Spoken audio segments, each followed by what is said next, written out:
الفيديو جبناه صغرنا السكيل بتاعه شويه بالشكل ده. طب هو كان معمول فيه راوند، يعني كان معمول فيه راوند بالمنظر ده. الراوند ده اقدر اعمله يا اما مثلا اعمل ماسك في بالشكل ده، او افكت الايدج على طول اروح زي ما هو محطوط هنا افكت الايدج. تعالوا كده ندوس ديليت ونجيبه من الافكتات،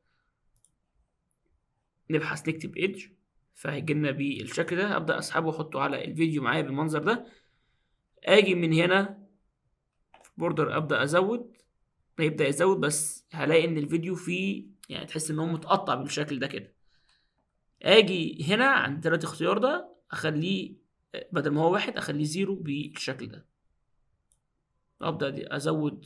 هو هنا الايدج بتاعي بيقول لي الشرب بتاعه يكون خفيف فتحس ان هو بهتان بالشكل ده، ولا تزوده، فانت تبدا تزوده او بتعدل بقى الشكل على حسب زي ما انت عايز يعني.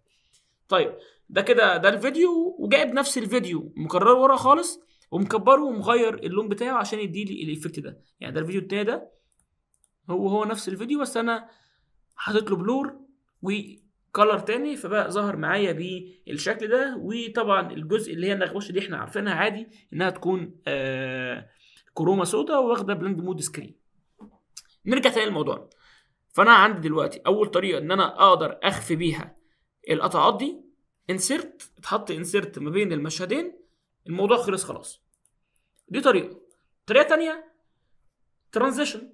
اقدر احط ترانزيشن مثلا لاما فيلم امباكت بقى او النيو بلو او ايا كان الترانزيشن اللي انا عايز ابدا اعمله.